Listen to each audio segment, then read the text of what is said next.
Hare Krishna, Krishna Krishna, Hare Hare, Hare Rama, Rama Rama, Hare Hare, Hare Krishna, Krishna Krishna, Hare Hare, Hare Rama, Rama Rama, Hare Hare.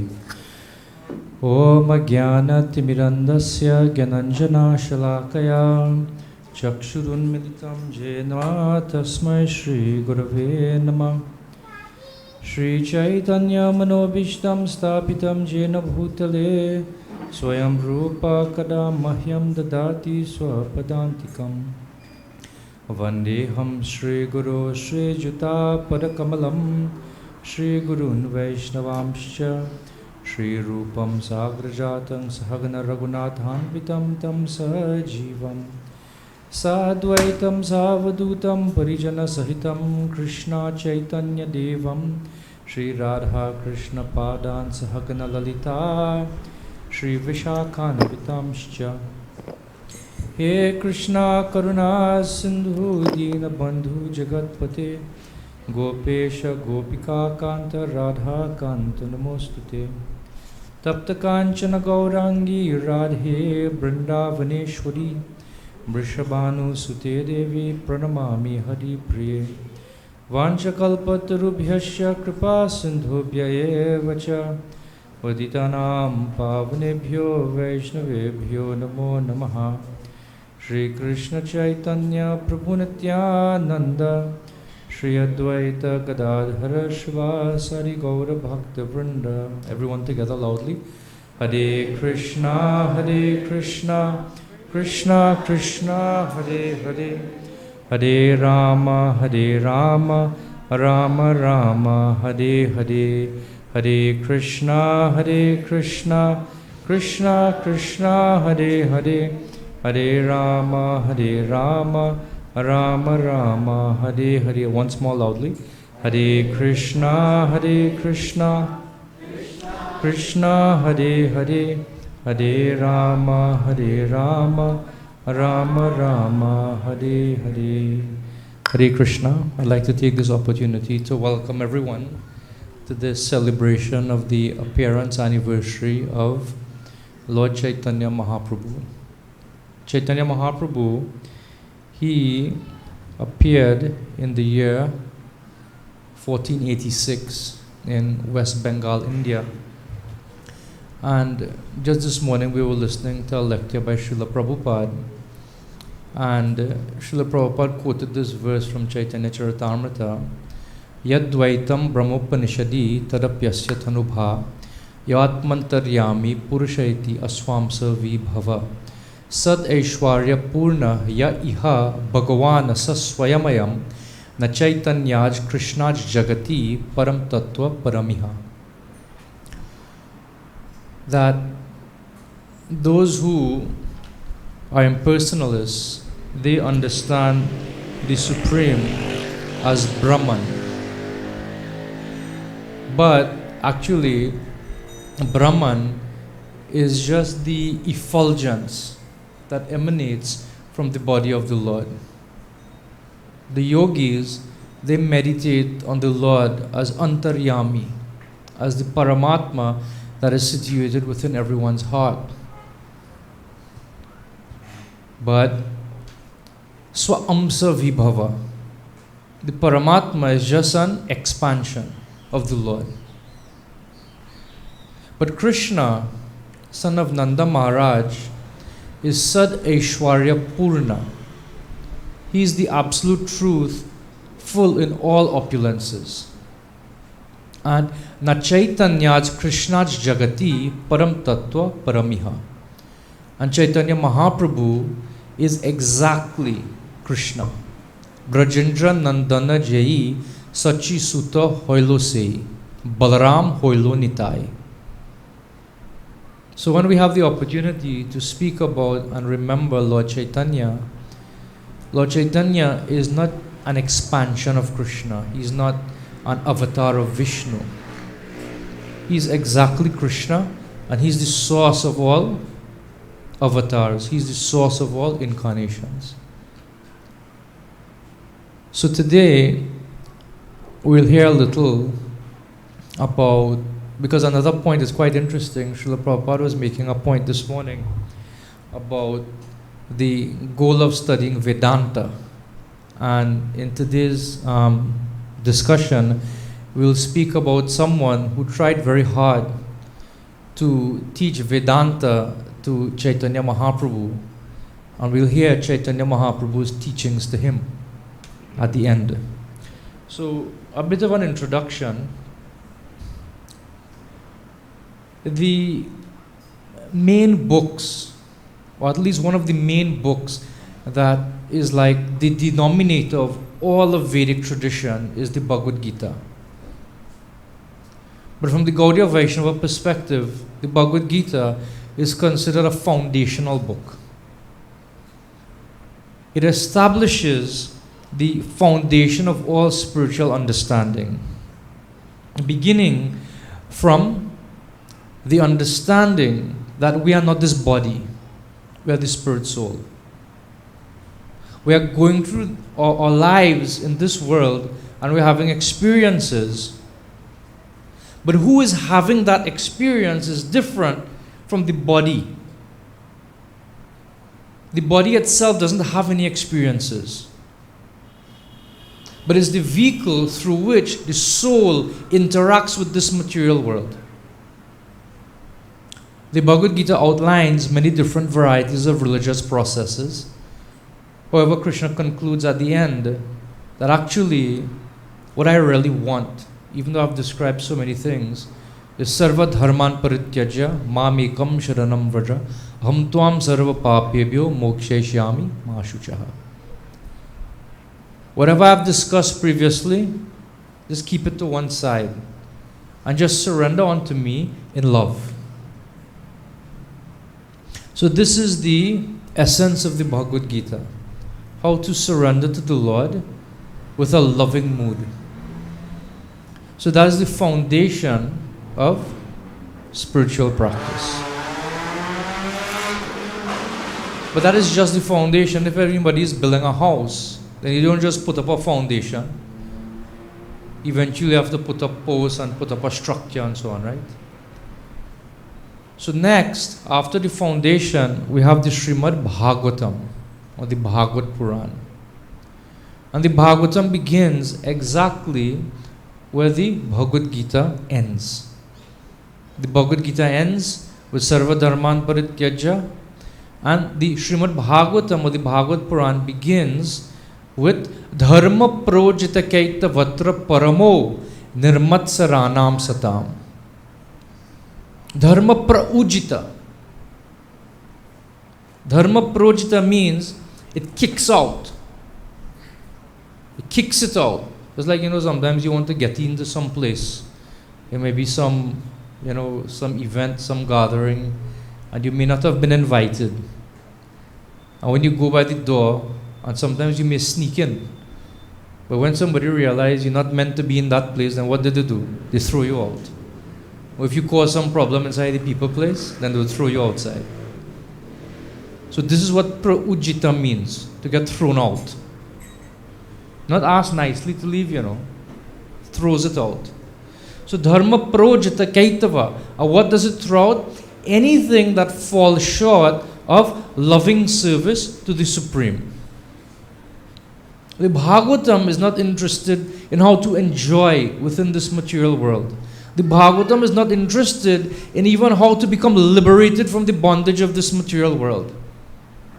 The Bhagavatam, its specific standard is that it wants us to directly engage in a loving relationship with the Supreme Lord. And all the pastimes, all the different interactions that takes place within the Bhagavatam is squeezing, it is extracting deeper and deeper levels of connection to the Supreme. And where does the Bhagavatam end? It begins with rejecting all motivated religious practice, all motivated spirituality. And it ends with Nama Sankirtanam Yasya Sarva Papa Pranashanam Pranamam Dukkha Kshamana Tam Namami Harim Param. It begins with kicking out all motivated religion, and it ends with chanting the holy name of the Lord. And we were discussing just a few mornings ago that if you were to go through the Bhagavatam, in the beginning, middle, and end, and everywhere in between, you will find consistent glorification of the process of chanting the holy name. So the Bhagavatam ends with that. It invites us into the most sublime spiritual practice of chanting the Lord's holy names. And that is the graduate study of the Vedic literature. But there's even more. The Bhagavad Gita, it introduces us to Krishna's words. What are God's instructions? The Srimad Bhagavatam, it gives us a glimpse into what are the activities of the Lord and His devotees. What does He say? What does He do? And the Chaitanya Charitamrita, it takes us a step further. The Chaitanya Charitamrita ends or picks up from where Bhagavatam ends. Bhagavatam invites us into the chanting of the holy name of the Lord. And Chaitanya Charitamrita, Chaitanya Mahaprabhu, Krishna, when he appears, he says, I have come to teach people the process of surrender through the chanting of the holy name of the Lord. Not only will I tell people what to do, I will demonstrate it in my own life. And we see throughout several places in the Chaitanya Charitamrita and the other pastimes of the Lord, you find Lord Chaitanya repeatedly explaining the value and the efficacy of chanting the Maha Mantra. Hare Krishna, Krishna Krishna, Hare Hare, Hare Rama, Rama Rama, Hare Hare. One verse he uses repeatedly is the verse Harer Nam, Harer Nam Eva Kevalam. Kalau Nashtyeva, Gatir Anyatha. Harer Nam, chanting the holy name, chanting the holy name, chanting the holy name. He emphasizes it 3 times. Nashtyeva. There is nothing else. There is nothing else. In fact, if you look at even the religious traditions, everything is accompanied by glorification of the Lord. Nothing is without that. One of the most integral parts of even the performance of different varieties of pujas within the Vedic culture, whether we worship Ganesh, Lakshmi, Surya, the first mantras are always mantras to Krishna. When we sip water for purification, Om Keshavaya Namah, Om Narayana Namah, Madhavaya Namah. When we complete the puja, Kayena vacha manasendreva buddhyatmana vanushrita swabhavat karomi yad sakalam parasmi narayana iti samarpayami. It ends with glorification, offering everything to Narayan, Vishnu, Krishna. So this Sankirtan Yajna, when properly performed by the devotee, it gives us access into the inner life of the Lord Himself. This is the benediction of chanting the holy name of the Lord. And where does Chaitanya Charitamrita end? It ends where the devotee, specifically Lord Chaitanya, he goes into deeper states of ecstatic feelings in his relationship with Krishna. Even though Chaitanya Mahaprabhu is Krishna himself, when he comes as Chaitanya Mahaprabhu, he comes in the mood of a devotee. Radha Bhava Dyuti Suvalitam Naumi Krishna Swarupam. He's Krishna himself, but he has the mood, Radha Bhava. And as a result of accepting Radha Bhava, Krishna's complexion changes. So therefore when we glorify Srimati Radharani, we say Tapta Kanchana Gaurangi Radhe Vrindavaneshwari. But what is Chaitanya Mahaprabhu's name? Gauranga. Because his complexion is exactly that of Srimati Radharani's. So Chaitanya Mahaprabhu, he accepts the mood of the pinnacle of all of Krishna's devotees, and he goes deeper and deeper and deeper in experiencing that mood throughout his pastimes, which we'll summarize shortly. So therefore Chaitanya Charitamrita is referred to as the postgraduate study of the Vedic literature. Bhagavad Gita is the foundation, and it offers us the words of the Lord. Srimad Bhagavatam is the graduate study, and it allows us to enter into the activities of the Lord. Chaitanya Charitamrita is the postgraduate study, and it allows us access into the mind and heart of the Lord. What does the Lord experience? What does the Lord feel? So it's very, very deep. Very, very deep. As I mentioned, Chaitanya Mahaprabhu appeared in the year 1486. While Krishna manifests his pastimes in this material world for 125 years, Chaitanya Mahaprabhu, he only stayed for 48 years. There are many biographies of Chaitanya Mahaprabhu: Chaitanya Bhagavad, Chaitanya Mangal, Chaitanya Charita Mahakavya, Chaitanya Chandrodhaya Nataka, so many different. But out of all of them, the one that is considered to be the most important is the Chaitanya Charitamrita. This is a fact that is universally accepted amongst Gaudiya Vaishnavas and even amongst contemporary scholars of the Chaitanya Vaishnavism. So his pastimes are divided into two sections: the Adi Leela and the Shesha Leela. The early pastimes and the later pastimes. The early pastimes are from his appearance up until he accepts sannyas, or the renounced order of life, which he does at the age of 24. From the years 24 through 48, the rest of his pastimes, they are known as the Shesha Leela. The Shesha Leela is further divided into two parts: the Madhya Leela and the Antya Leela. The Madhya Leela deals with the 6 years from the time Chaitanya Mahaprabhu takes sannyas and travels throughout South India up until his 30th year. The Antya Leela continues from his 30th year through his 48th year. It comprises 18 years. The Antya Leela is further subdivided into two parts. The first 6 years, which is the first few chapters of the Antya Leela, where he associates with many of his devotees and he gives them deeper and deeper and deeper instructions. One thing you'll find for the serious practitioner of spirituality, as we progress, we'll know we are progressing because we begin to recognize that the deepest challenges we have is not from anything outside of us. The deepest challenges we have in our spiritual growth are the challenges that arise within our own consciousness. And these instructions that Chaitanya Mahaprabhu gives in the Antya Leela, it goes deeper and deeper and deeper.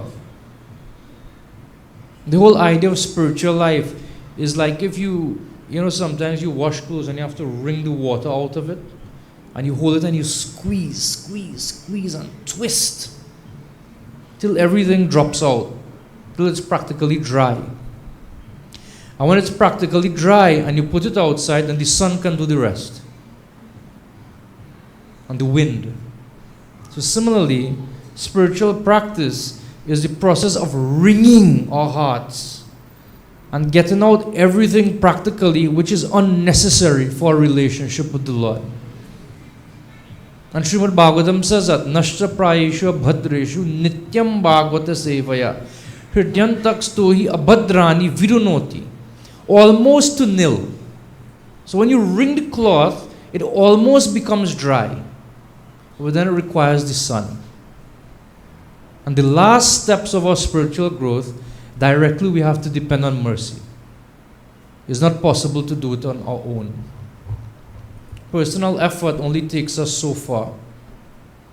But real spirituality begins when we become bathed in the mercy of the Lord.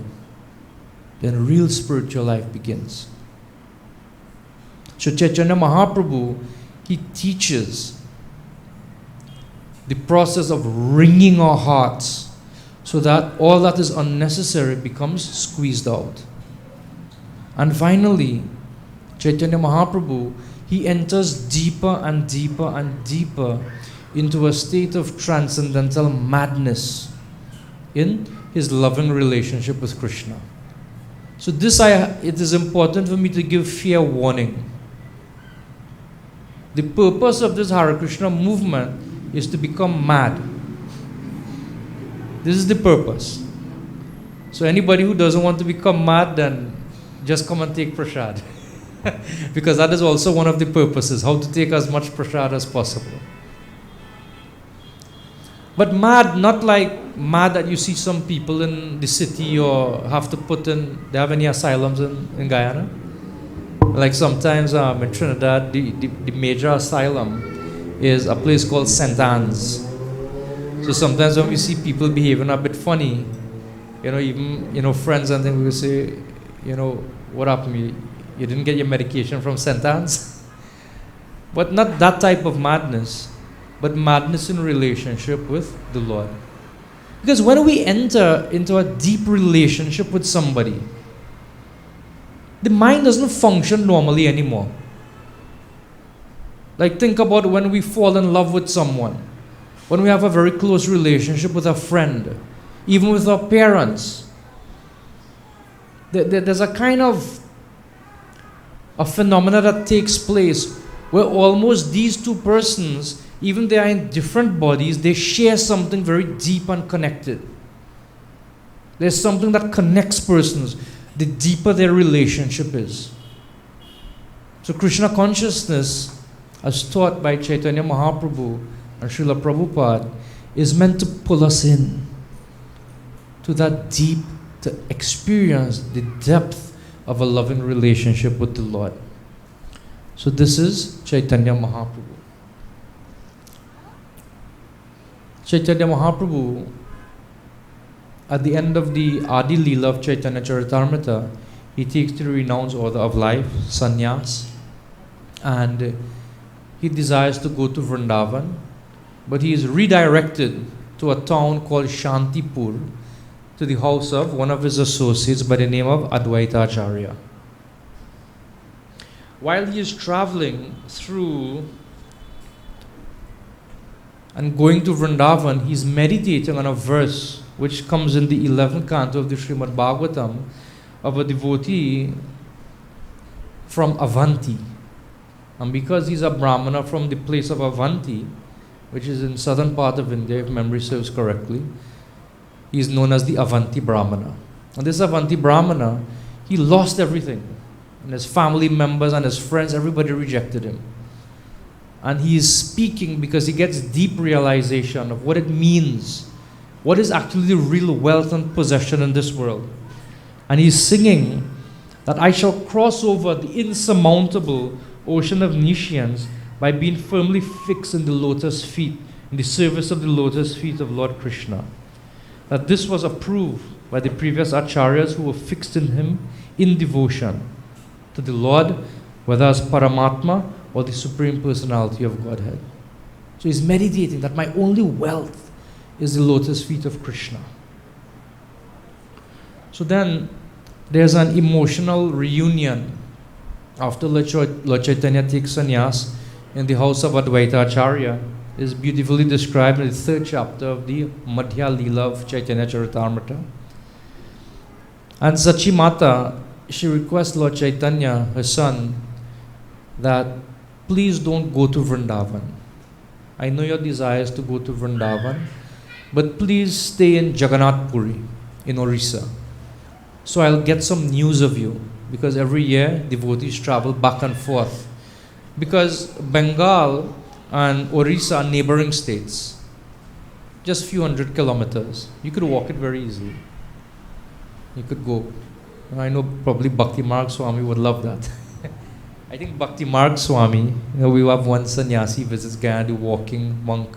He walks all over. So I could imagine him fitted in so nicely in Lord Chaitanya's pastimes at that time, just walking to different places of pilgrimage. So Sachi Mata, she requests Lord Chaitanya, please stay in Jagannath Puri, so I'll always get news of what is going on with you. So then the Lord departs for Jagannath Puri. And he lives with a few devotees, Mukunda, Nityananda, and one or two others, and he continues on his journey. His journey to Jagannath Puri is described in 4 chapters. There are many, many places that the Lord stops as he's going along, in different temples, in different holy places.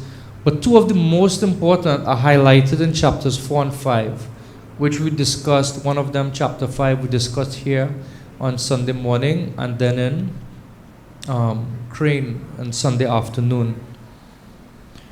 And it all has to do with the power of worshipping the deity form of the Lord. The deity form of the Lord is not an ordinary wooden statue or ordinary marble statue or brass statue, as the case may be. When the Lord is properly invited to inhabit this form by the potency of mantra, by the potency of the love within the heart of the devotees, the Lord agrees to remain there and reciprocates with us in the course of our service. And one example of that we saw in the Sakshi Gopal, where the Lord even walked 1800 kilometers to go to South India to become a witness in a court case. You know? And then next we saw how one deity by the name of Gopinath, he became a thief and he stole a pot of condensed milk for his devotee Madhavendra Puri.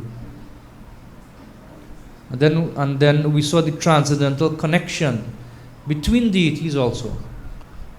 That Madhavendra Puri installed the deity of Gopal, who is presently worshipped in Natadwara, on top of Govardhan Hill.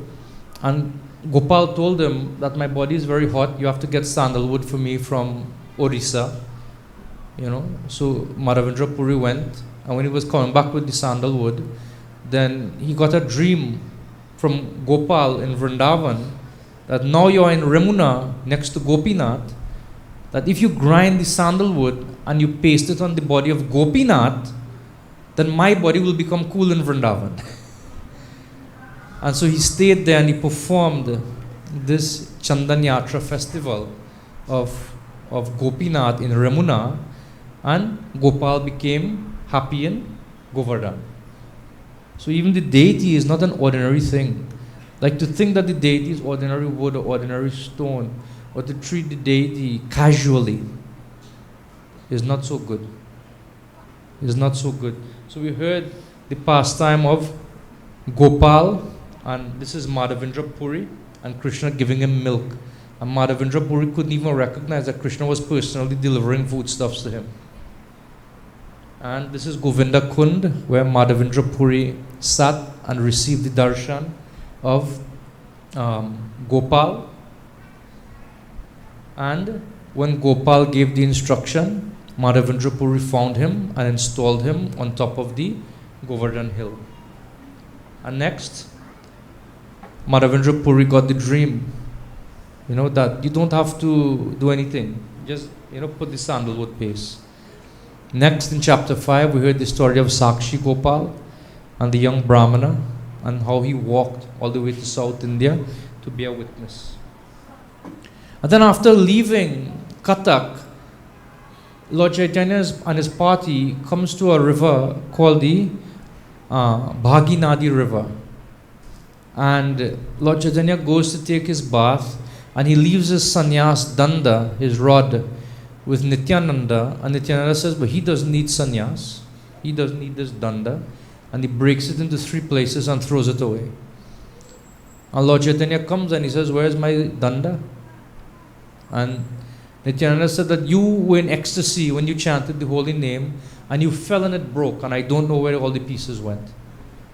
And Lord Chaitanya, he said that this was the only possession I had, and now you have taken it from me.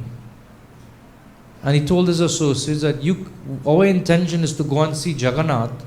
You can go ahead of me or you can go behind me, but you will not go with me. And the devotees understood what was Lord Chaitanya's mood. And I said, my dear Lord, you please go ahead. And Lord Chaitanya was practically running to the Jagannath temple. And in chapter 6 of the Madhya Leela, he finally arrives. And when he comes in front of Jagannath, he sees Jagannath in the inner chambers of the altar, and he tries to run inside, but he falls unconscious. And as he fell unconscious, in India you'll find that one of the features is they have security guards for the protection of the deity. Like if you go to Krishna's Janmastan in Mathura, then you have people, big machine guns guarding the temple. In Vrindavan, they just have stick. So at that time, I don't know what they had, but they were about to beat Lord Chaitanya, because sometimes people do that. They go in front of the deity and they pretend, they make a show.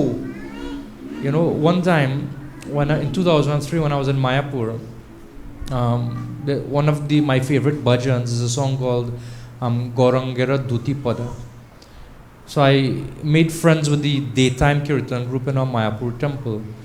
So I had the good fortune of being able to put in requests. I could just tell them what bhajan to sing and they would sing it. And so I requested them to sing Gaurangera Duti Pada, very beautiful bhajan.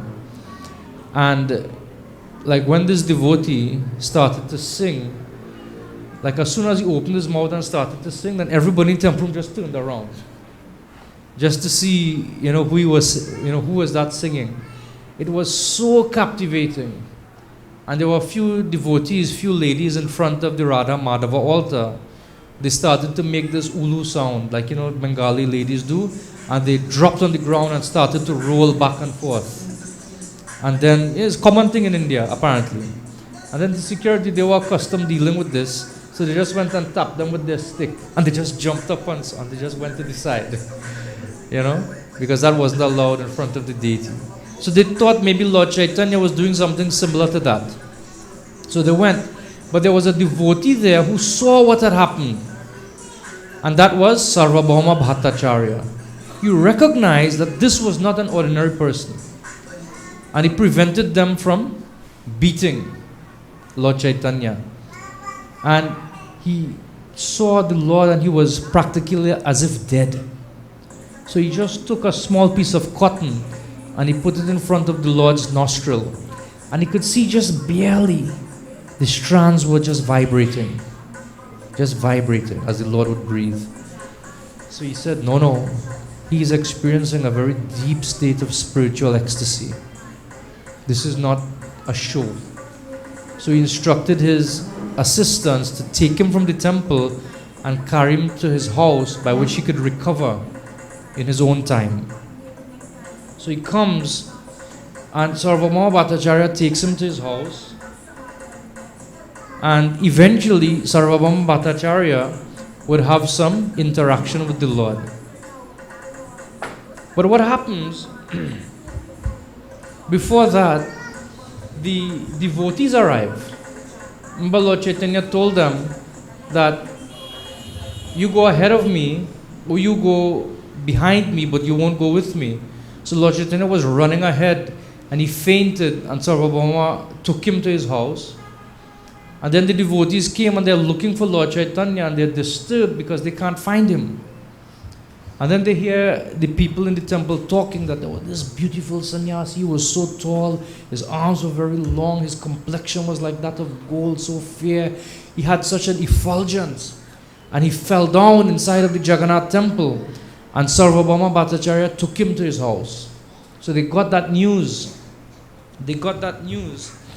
And they went to the house of Sārvabhauma Bhaṭṭācārya and found him. Now, one of the persons who was there was a devotee by the name of Gopinathacharya. Gopinathacharya was the brother-in-law of Sārvabhauma. So he went and he started to speak to Sārvabhauma. Now, some of the exact details, in the interest of time, I am skipping. So I am just going to the essence. Just to the essence of it.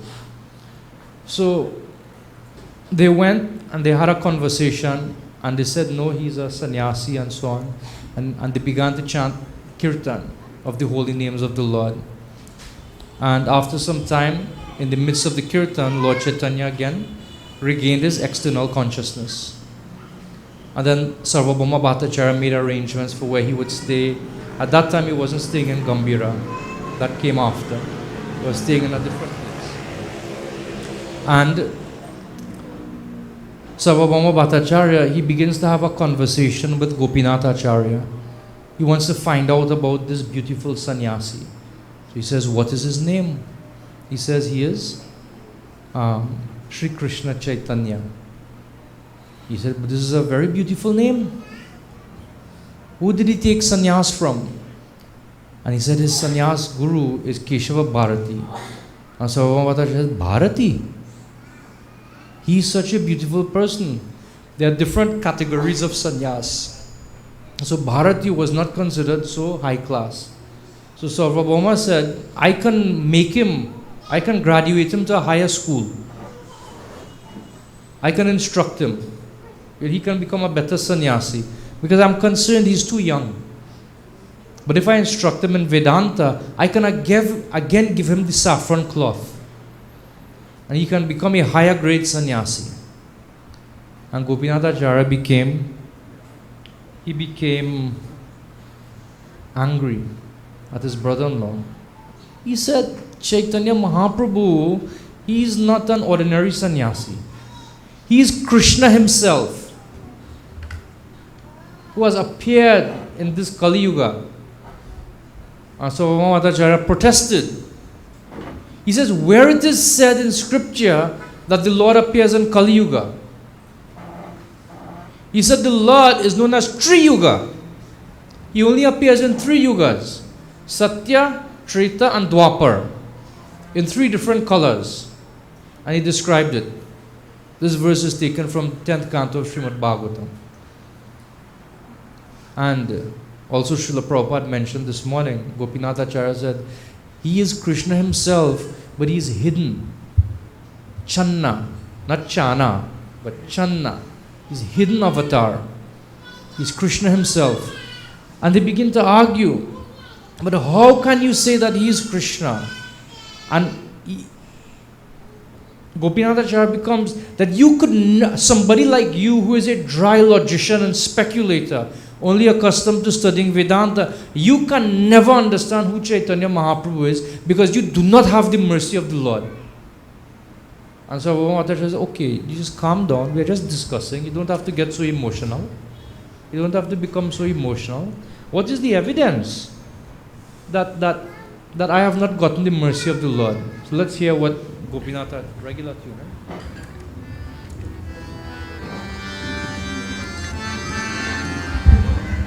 Jaya Jaya Shri Chaitanya Jaya Nityananda Jaya Shri Chaitanya Jaya Nityananda Jaya Dvaita Chandra Jaya Gaura Bhakta Vrinda Jaya Dvaita Chandra Jaya Gaura Bhakta Vrinda Shishya kahe Ishwar Tattva Sadhi Anumane Acharya kahe Anumane Nahe Ishwar Jane Ishwarera Kripalesha Hayataya Hara Seta Ishwara Tattva Jani Bare Pare Jaya Jaya Shri Chaitanya Jaya Nityananda Jaya Shri Chaitanya Jaya Nityananda Jaya Dvaita Chandra Jaya Gaura Bhakta Vrinda Jaya Dvaita Chandra Jaya Gaura Bhakta Vrinda. So Gopinathacharya is telling him that one can only understand the Lord by His mercy only, not by any guesswork or any hypothesis. Only if one reaches Sārvabhauma Bhaṭṭācārya, he says, how can you say that I have no mercy of the Lord? He said, you have no mercy of the Lord because you, even though Lord Chaitanya, the Lord himself is in your house, you are questioning whether he is the Supreme Lord. This is the proof that you have not gotten the mercy of the Lord. I said, but Gopinath, how is it that you have the mercy of the Lord? Because I know that He is Krishna Himself. I know that. He said, if one receives but a tiny bit of the Lord's mercy, by dint of his performance of pure bhakti, then he can understand the nature of the Supreme Personality of Godhead. So Gopinath Acharya, he's very forceful in the way he's speaking to Sārvabhauma Bhaṭṭācārya.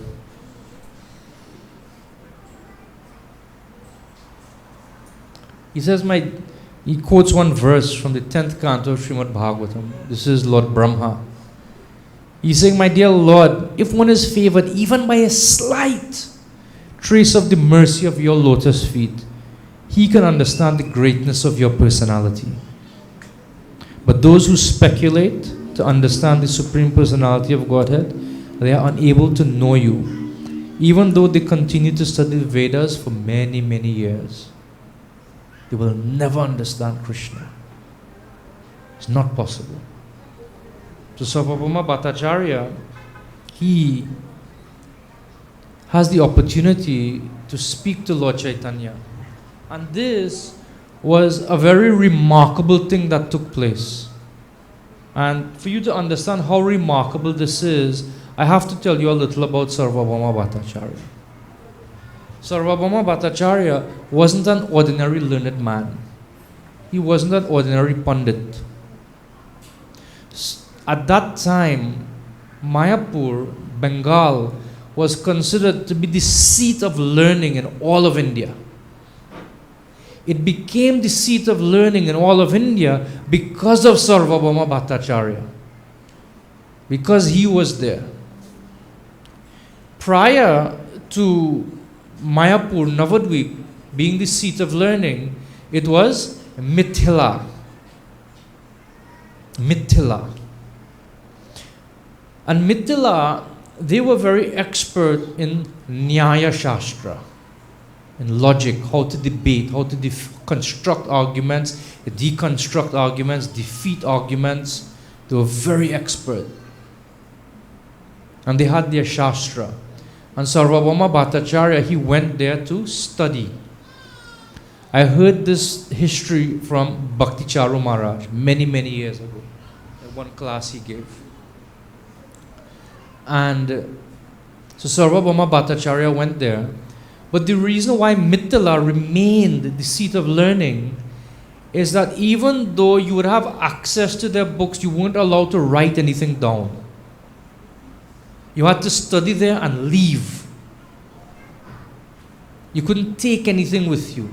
Only what you could hold in your head. So Sārvabhauma Bhaṭṭācārya went there and he did exactly that. He held everything in his head. Word for word, he memorized the entire range of the Nyaya Shastra. Memorized it. And brought it back to Navadvip. And by the influence of Sārvabhauma Bhaṭṭācārya, the prestige of Navadvip grew. But as the prestige of Mithila was declining, they didn't take that lightly. So they did something. They took out a contract on the life of Sārvabhauma Bhaṭṭācārya. And news of that came to Sārvabhauma Bhaṭṭācārya, and he fled from Navadvip, and he begged protection from one of the very powerful kings in India at that time, Maharaj Prataparudra. So that is how Sārvabhauma Bhaṭṭācārya came to Jagannath Puri and became the personal Pandit of Maharaj Prataparudra. We were discussing, I hinted at that in, on Friday when we were speaking at Harikirtan Prabhu's home. So Sārvabhauma Bhaṭṭācārya is not an ordinary person. He knows things. So he tells Lord Chaitanya that you are a young sannyasi. I'm very much concerned whether you renounce order of life. And the only way I see that you can maintain your vows is if you study very deeply Vedanta. And so Chaitanya Mahaprabhu, he agrees and he sits, and Sārvabhauma Bhaṭṭācārya teaches him Vedanta for 7 days. I don't know if it was 7 days continuously, or they would have regular breaks in between for prasadam and whatever the needs of the I don't know. But for 7 continuous, Sārvabhauma Bhaṭṭācārya lectured on the Vedanta Sutra of Vyasa, the Vyasa Sutra, to Chaitanya Mahaprabhu. And he was a very good student. Sometimes when a teacher is teaching, if they see a student talk, hey, no, shh, don't speak. Keep quiet. Pay attention. But for the whole time Sārvabhauma Bhaṭṭācārya was speaking, Chaitanya Mahaprabhu did not even utter a single word. For 7 days. And then Sārvabhauma asked him, he said, you're not saying anything, you're not asking any questions. Do you understand what I'm saying? And Chaitanya Mahaprabhu, he said, actually, the sutras of Vyasa are very, very clear.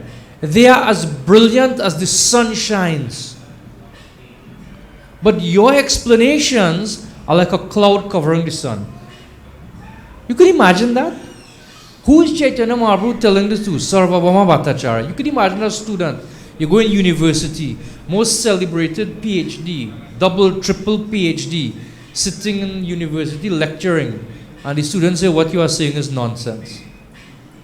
You could imagine that? Not just any professor, the professor, the main person, the most brilliant one. And when Chaitanya Mahaprabhu says that Vedanta is clear as the sun, but your explanations are covering, he is saying that you do not know Vedanta. Even though you have the title of being such a great Pandit, you don't know what you are speaking about. And on the other side, even without your explanations, I already know Vedanta. Else how will I be able to know that you are covering the meanings? Because I already know the meanings. He said the problem is you are constructing meaning, imagining a meaning where there is no meaning. There are 2 qualities of Vedic sound. One is called Mukhya Vritti and one is called Gauna Vritti. Mukhya Vritti means you take it on its face. Exactly what is said, exactly what you understand. If the Vedas say, bring me a glass of water, don't speculate and bring milk. Or juice, as the case may be. You are taking the indirect meaning of the Vedas. And even from the direct meaning, you are screwing out some indirect meaning. If you accept what the Vedas is saying on its face, then understanding becomes very easy. It is very easy. But what you are doing is making it very difficult by your explanations. It's becoming very difficult. And therefore I'm having problem. If we take the indirect meaning as primary, then we will be lost. It will be very difficult. You are trying very hard to make the case that the superior understanding of the Lord is Brahman. Even though Brahman is supreme and Brahman is an aspect of the Lord, he is not the supreme understanding. The supreme understanding is Bhagavan. And when one understands Bhagavan, the understanding of Paramatma and Brahman becomes easily grasped. They are not separate things. As Srila Prabhupada was saying this morning, Vadanti tat tattva vidas tattvam yaj jnanam advayam brahmeti paramatmeti bhagavaniti shabdyate. When one understands Bhagavan, one is very readily able to capture the understanding of Brahman and Paramatma. That when the Vedas describe the Lord as having no form, it means that the Lord has no material form. No form doesn't mean no form whatsoever. No form means no material form. The conversation continues. He said, and that Supreme Person has unlimited energies. Just like we, right? Sometimes a person might be direct. Just like, if I am not mistaken, Prabhupada, they will give a short presentation at the end. After the Aarti or before the Aarti? After the Aarti, right? So where's Prabhupada Dev? Prabhupada Dev is in India.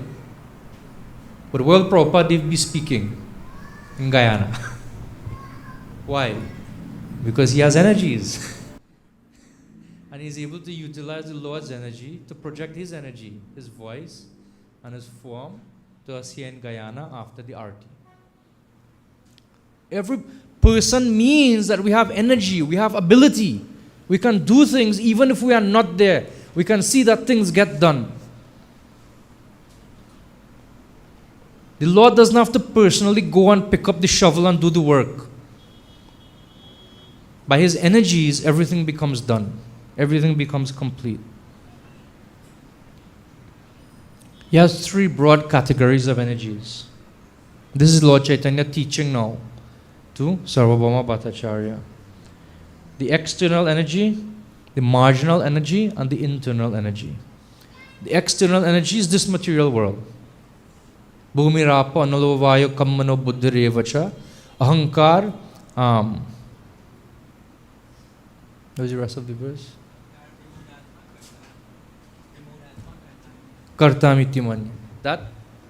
No, it's a different verse. Binna praktirir ashtada. That these 8 separated energies of mind, they're my external energy. They construct this material world. 5 categories of gross elements and 3 subtle elements. Superior to that are the marginal energy, which is spiritual in nature, but has the tendency to either be in the material energy or in the spiritual energy. Tatashta. Just like if you go to the beach, then the waves come in and the waves go out. And there's a piece that becomes covered sometimes and a piece that becomes exposed sometimes. That is called tatashta. Tata. This is the shoreline, marginal. So that is us, the living entities. And then the Lord has his internal energy, which is further subdivided into 3. Sat, Chit, Ananda. Go on in the teachings of Vedanta, Sandhini, Samvit, and Hladini. Sandhini, the knowledge of eternality. Samvit, the potency of knowledge and cognizance. And Hladini, the potency of pleasure. All these energies constitute the Lord. The Lord has many expansions. And you are denying that. But there's a reason. You are following the philosophy of Shankara. But the explanations of Shankara, they serve a purpose. But they do not serve the complete purpose. And therefore his explanations are not the most ideal. Actually, Shankara is none other than Lord Shiva. And he appears for the purpose of reintroducing into society the primacy of the Vedic literature. This was Shankaracharya's purpose. Then he says, and scripture, you should understand, everything about scripture falls into 3 categories. The knowledge of one's relationship with the Lord, the knowledge of how to act in that relationship, and what is the benefit of acting in that relationship. Sambandha, Abhidheya, Prayojana. Everything in the Vedas, it concludes at that point. And the conversation continues. And Sārvabhauma Bhaṭṭācārya, he becomes completely convinced by hearing Chaitanya Mahaprabhu. And finally, Lord Chaitanya, he reveals the form of Krishna in front of him, Krishna and Balaram. He reveals this form in front of Sārvabhauma Bhaṭṭācārya. And Sārvabhauma Bhaṭṭācārya becomes so overwhelmed, he composes 2 verses glorifying Lord Chaitanya. One of them we'll share.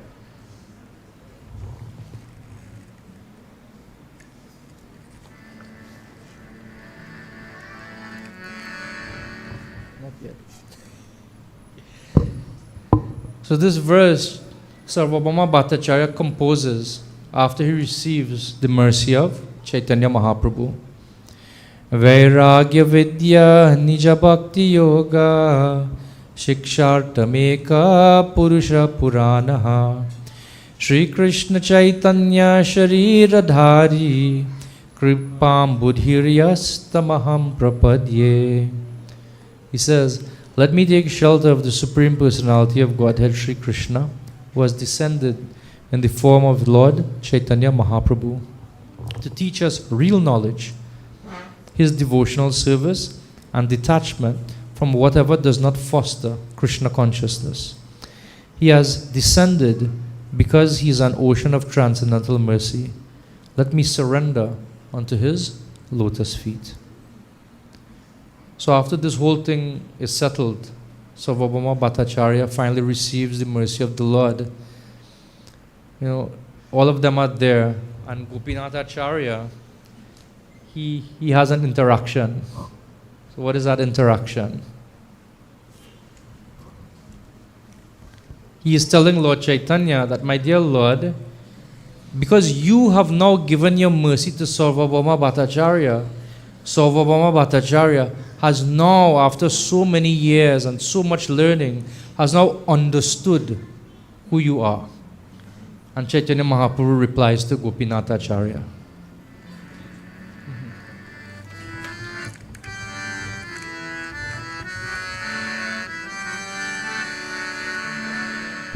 Jaya Jaya Shri Chaitanya Jaya Nityananda. Jaya Jaya Shri Chaitanya Jaya Nityananda. Jaya Advaita Chandra Jaya Gaura Bhakta Vrinda. Jaya Advaita Chandra Jaya Gaura Bhakta Vrinda. Prabhu kahe tumi bhakta tomara sanga haite. Jagannatha iha kripa kaila bhala mate. Jagat nistarile tumi se alpakarya. Ama udharile tumi e shakti ashtarya. Jaya Jaya Shri Chaitanya Jaya Nityananda. Jaya Shri Chaitanya Jaya Nityananda. Jaya Advaita Chandra Jaya Gaura Bhakta Vrinda. Jaya Advaita Chandra Jaya Gaura Bhakta Vrinda. Hare Krishna Krishna Krishna Hare Hare Hare Rama Rama Rama Hare Hare. Hare Krishna Krishna Krishna Hare Hare. Hare Rama Rama Rama Hare Hare. So Gopinathacharya, he told Lord Chaitanya that because you gave your mercy to Sārvabhauma Bhaṭṭācārya, he is now able to understand things in the proper perspective. And Lord Chaitanya replies, he says, Tumi Bhakta Tuma Sange, that you are a devotee. He's telling this to Gopinathacharya. And because of your association, Lord Jagannath has shown him his mercy. Imagine that. This is the Lord. But he is teaching a very important lesson. The actual secret to understanding God is in the taking shelter of his dear devotee. Taking shelter of the association of devotees. And here Lord Chaitanya is emphasizing that point, that you are saying that it is my mercy, but I am saying no. It is your mercy because you are a devotee. And Sārvabhauma, he interjects. He said, my dear sir, whatever it is, I understand that you have delivered the entire world. But that is not a great thing. The fact that you, my dear Lord, delivered the entire world is not anything to boast about. What is significant is that you have delivered me. I consider that even a more important consideration. And that is the proof that your powers are certainly extraordinary. Not that you delivered the entire world, but you have shown your mercy to me. Everything in spiritual practice is very personal. When we stand in front of the deity, all of us are offering our prayers to Krishna. Nobody knows what we are saying when we come in front of the Lord. But we know what is in our heart, and sometimes the Lord knows what is in our heart even more than us. Because what is really in our heart, sometimes we don't want to admit, even in front of the Lord. But when we have the opportunity to take darshan of the Lord, we should understand that because the deity is spiritual, we do not have the capacity to see him, really. Darshan means that Krishna is also seeing us. So when we stand in front of Krishna, what does Krishna see? Nobody has to answer that. But if we're honest, and I can tell you for myself, sometimes I don't like what Krishna sees when I stand in front of the deity. And spiritual practice is the process of making ourselves into something, into someone that Krishna would like to see. And Chaitanya Mahaprabhu, he appears to teach us that. How to become someone that when we stand in front of the Lord becomes happy to see us. And that process begins with chanting the holy name of the Lord. Hare Krishna, Krishna Krishna, Hare Hare, Hare Rama, Rama Rama, Hare Hare. Hare Krishna. Sri Chaitanya Mahaprabhu ki, Ananta Koti Vaishnava Vrinda ki, Srila Prabhupada ki Jai.